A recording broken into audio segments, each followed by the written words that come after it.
All right, everyone. Sorry about my mess. I mean, it's always a mess when I'm doing projects, and I'm in the kitchen. It's not the best place to do projects, I know, but that's okay. Let's see. Okay, I got some walnut, and I think this is hickory.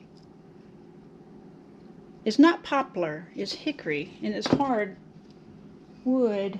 So anyway, I got it from a wood place nearby where I live.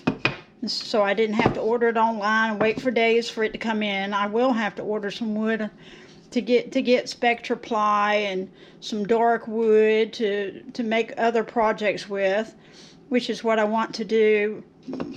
For right now though, I'm just going to make a plate, and I'm going to use the Alpine pattern. I'm going to put these together, glue these on each end of each of these. I have several of them so I can cut the Alpine, I can't even speak right, Alpine pattern and make an Alpine patterned plate. That would be simple. It'll be flat. I'll be able to capture that pattern on the plate very well, and it's not going to matter whether it's larger pattern or smaller pattern. So it's going to be a larger pattern at this point. So I'm going to get the glue in these together, and then we'll go forward from there. All right, and I hope y'all can join me. I hope y'all are doing okay. I hope you're doing very well. Hope y'all are smiling, and we're going to get right to it. I'm not going to film everything of the steps that I take. If anyone is watching this video and they want to know, I'm sure that they can find out through other videos of how to make the Alpine pattern. They will explain it much better than I will, but I'll tell you the cut is 45 degrees on this wood after they're glued together. So anyway, we're going to go from there. All right, here we go. I'm going to glue them together off camera, get them ready to go, put the plate together, and then we're going to wood turn it. All right, and we'll see you then. All right, I have my pattern put together. I had a hard time because I had to recut some of the wood again because I cut it at the wrong, I put it at the wrong place when I did the correct angle, but I didn't bring it out enough to the edge when I was cutting it. So I had to recut it, and so that meant that the pieces were not going to be exactly lined up. So I had to do some sanding, had to do some cutting to get pieces to fit together, and I got them all together though. So anyway, I drew a circle around here because I'm going to put it on my bandsaw, and I'm going to cut the excess off some. Then I'm going to take some pieces of the scraps that I cut off of these to form these. Oh, I got some of that Sharpie on me. Oh, I need to put the top on there. I couldn't find my little pencil tip for my compass to draw my circle, and so I couldn't find the pencil part. So I just took a rubber band on and put a rubber band and put it on there, and then I drew a circle with the Sharpie on there. Anyway, so I'm going to go ahead and cut this out. I'll put a tenon on there on the end. I got to smooth out an area to put the tenon on. And then we will see about getting it on the lathe, and I'm going to cut out the pieces like what I was talking about a moment ago, the excess wood. I glued the pieces together into a square. Here's a couple of pieces. Here's a couple of pieces I didn't glue together. So I had cut these off to do the 45-degree angle, and the excess wood, instead of throwing it away, what I took them and I glued them together. So I'll take my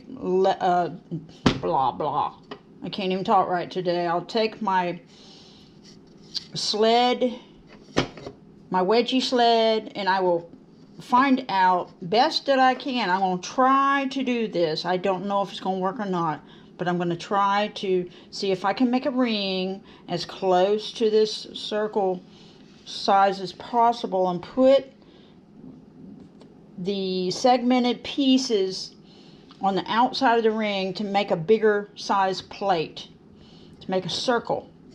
All right, and I'll join you back with you as soon as I get it all, getting it together and all that good stuff. All right.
Strange contraption, right? Okay, I glued this ring on here. I drew out the circle around the outside perimeter of the block of the blank of the Alpine pattern for the plate, but I will slowly cut it out to that line, but I'll probably cut just inside the line and then slowly make sure that I can fit it on there or in there. What do you think? I know that's a strange way of doing things, but that's all I know to do right now. I don't think that I have it in a perfect,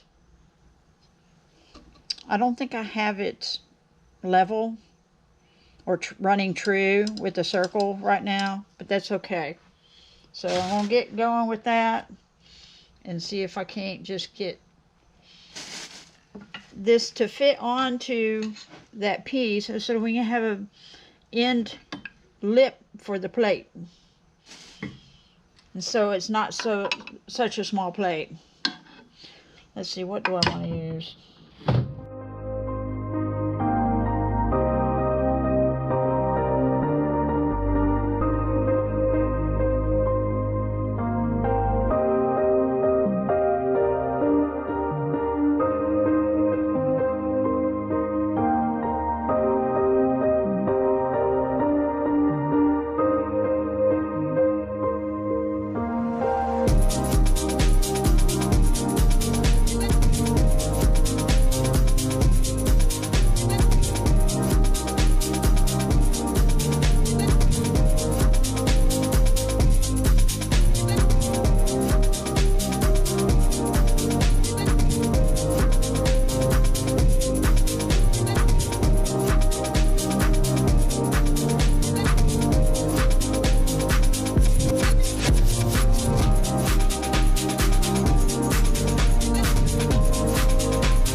see. I need to turn on my light. I just got out here.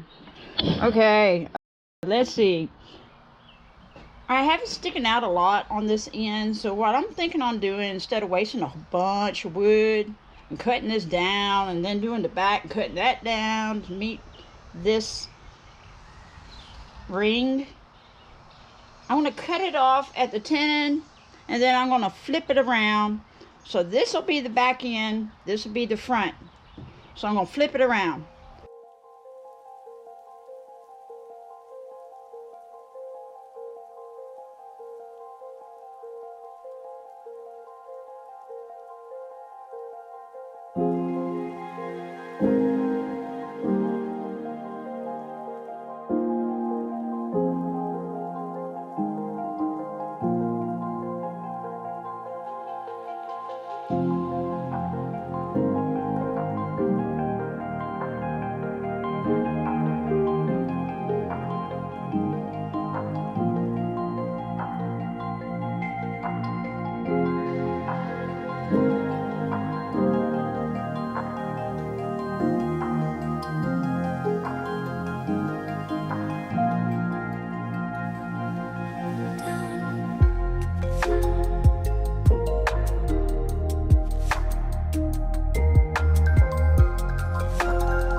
Say